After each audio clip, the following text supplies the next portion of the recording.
What's happening in Frisco right now won't show up in a splashy headline or dominate the bottom ticker on national television, but inside league circles, the Cowboys' decision to hire Marcus Dixon and reunite him with Christian Parker is being read as a quiet but defining moment for a franchise that understands it no longer has margin for cosmetic fixes. This is not about nostalgia, and it's not about feel-good reunions.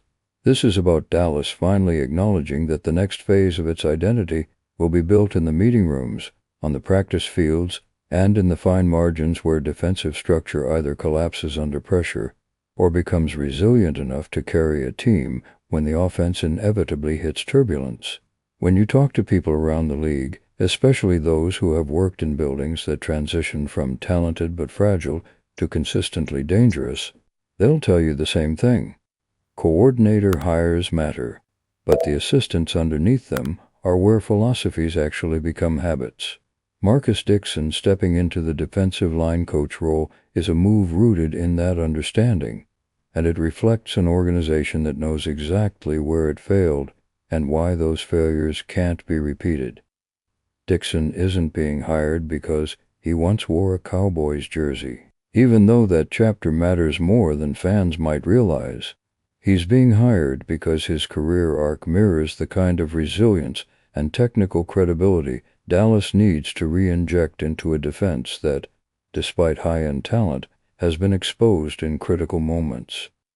Undrafted in 2008, fighting for snaps, bouncing through New York, Kansas City, Tennessee, and even the CFL, Dixon lived the NFL from the bottom up. Coaches who come from that path tend to teach differently. They don't coach from reputation or scheme diagrams alone. They coach from survival. They understand leverage, hand placement, conditioning, and assignment discipline not as buzzwords but as the difference between staying employed and being out of the league. That perspective carries weight in a locker room, especially one filled with young defensive linemen trying to convert athletic traits into consistent, week-to-week production. The Cowboys didn't lose Aaron Whitecotton in a vacuum. His departure to reunite with Robert Saleh in Tennessee is part of the larger coaching carousel that punishes organizations without continuity plans. Dallas, for once, had one. By targeting Dixon, they didn't just replace a coach. They pivoted, stylistically. Dixon's recent work under Brian Flores in Minnesota matters here, because Flores's defenses don't hide weak links. They expose them early, correct them aggressively, and demand buy-in through relentless teaching. Minnesota's defensive front over the past 2 seasons wasn't just productive. It was disciplined, adaptable, and mentally sharp. Those are traits Dallas has chased, but struggled to sustain, particularly when postseason pressure tightens rotations and opponents isolate mismatches. The reunion with Christian Parker isn't coincidence, and league insiders recognize this as a calculated attempt to eliminate philosophical lag. Parker's defensive vision depends on a front that can rush with integrity, set edges without overcommitting, and create chaos without sacrificing structure behind it.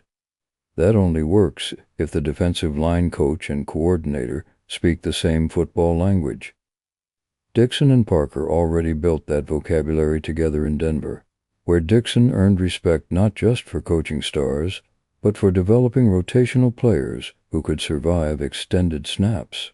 In a league governed by the salary cap, that skill is gold. Dallas cannot pay every defensive lineman top-of-market money. They need second contract players to outperform their deals and mid-round picks to become reliable contributors. Dixon's track record suggests he understands how to do that within real-world constraints, not theoretical roster builds. Cap mechanics are the unspoken driver behind this hire. The Cowboys are staring at future financial inflection points where elite contracts on offense squeeze flexibility elsewhere. When that happens, defenses either collapse or evolve. Dallas is betting on evolution. A strong defensive line coach reduces the need for expensive stopgap veterans. It extends the productive window of players still on rookie deals. It allows the front office to allocate resources more strategically, knowing the coaching staff can maximize value from less than perfect pieces. This is how smart organizations stay competitive without constantly tearing things down. The broader picture of the defensive staff coming together reinforces this intent. Ryan Smith handling cornerbacks and secondary duties, Derek Ansley stepping in as pass game coordinator and defensive backs coach, and now Dixon anchoring the trenches under Parker, creates a staff built on cohesion rather than star power. Each hire reflects an emphasis on teaching, communication, and adaptability. The Cowboys aren't chasing the hottest schematic trend. They're constructing a system that can survive injuries, withstand playoff adjustments, and maintain identity when the game plan inevitably gets punched in the mouth. Emotionally, this move resonates inside the building in a way fans won't immediately see. Dixon returning to Dallas as a coach closes a loop that matters in NFL culture. Players notice when organizations value people who understand what it means to grind in that uniform. It sends a message that experience, humility, and development are valued as much as raw talent. That matters in a locker room that has heard every version of "this is our year" and knows how hollow that sounds without substance behind it. This moment defines the franchise's direction because it reveals a shift in priorities. Dallas is no longer pretending that elite talent alone will solve structural issues.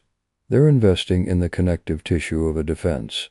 The coaching relationships, the teaching methods, the accountability chains that determine whether potential becomes performance.